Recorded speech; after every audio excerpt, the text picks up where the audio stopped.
जिनके बच्चे दुबले पतले हैं उनको ये वाली खीर बना के हफ्ते में 2 दफ़ा खिलाएं। इंशाल्लाह आपके बच्चे इतने मोटे हो जाएंगे कि आप लोग खुद भी हैरान रह जाओगे और भूख इतनी महसूस करेंगे कि आपसे बार बार खाने की फरमाइश करेंगे। चलें जी, रेसिपी स्टार्ट करते हैं। बिस्मिल्लाहिर्रहमानिर्रहीम। अस्सलाम वालेकुम। यहाँ पर मैंने 1 किलो पानी चढ़ा दिया है। साबूदाना मैं 1 पाउल यहाँ पे ले रही हूँ। उसको मैंने हल्का सा वॉश कर लिया था। 2 अदद इलायची इसमें डाल दूँगी ताकि फ्लेवरिंग अच्छी सी आ जाए। अब पानी को बॉयल आने तक हमने इंतज़ार करना है। अल्हम्दुलिल्लाह पानी को बॉयल आ चुका है। अब हमने जो साबूदाना भिगो के रख लिया था वो इसमें डाल देना और इसको बिल्कुल लो टू मीडियम फ्लेम पे हमने 15 मिनट तक कुक करना है। स्पैचुला को आपने तकरीबन 5-5 मिनट के वक्फे पे चलाना है ताकि साबूदाना नीचे बिल्कुल भी ना लगे और ये बहुत ही अच्छा सा फूल जाए।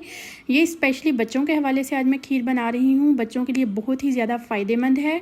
इंशाल्लाह आप लोग एक दफ़ा बच्चों को बना के खिलाओगे, बच्चे बहुत ही ज़्यादा पसंद करेंगे। यहाँ पे आपने 1 कप इसमें चीनी डाल देनी है। अगर आप लोग कम खाना पसंद करते हैं तो आप लोग कम भी यूज़ कर सकते हैं।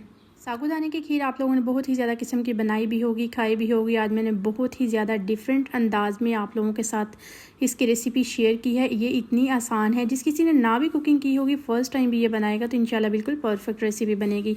यहाँ पे 1 किलो मेरे पास दूध है, फुल ऑफ क्रीम है मेरे पास, वो मैंने इसमें डाल दिया है। अब मैंने इसको तकरीबन 20 मिनट तक बिल्कुल लो टू मीडियम फ्लेम पे कुक करना है। यहाँ पे डेसिकेटेड कोकोनट है, कलरफुल, और चॉकलेट दाना है मेरे पास, वो भी मैंने इसमें ऐड कर दिए हैं ताकि बच्चों को खाने में और भी ज़्यादा फ्लेवरिंग महसूस हो। लोगों के पास जो भी ड्राई फ्रूट अवेलेबल हो आप वो इसमें यूज़ कर सकते हैं। अब मैंने हल्का सा स्पैचुला चलाना है और इसको मैंने ढक्कन दे के बिल्कुल लो टू मीडियम फ्लेम पे 15 मिनट तक कुक करना है ताकि हमारी अच्छी सी गाढ़ी सी साबूदाने की खीर बनकर तैयार हो जाए। अब मज़ीद फ्लेवर को बढ़ाने के लिए मेरे पास है कंडेंस मिल्क, इसमें 2 टेबलस्पून मैंने डाल देने हैं। अगर आप लोगों के पास नहीं है तो आप इसको स्किप भी कर सकते हैं। आप इसकी जगह चीनी थोड़ा सा ज़्यादा इस्तेमाल चीनी का कर सकते हैं।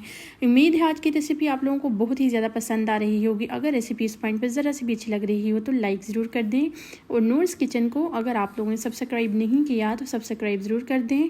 ये आप लोगों की तरफ से प्यार होता है, हमें एक इनाम होता है कि आप लोग बहुत ही शौक़ से हमारे रेसिपीज़ को देखते हैं और ट्राई भी करते हैं।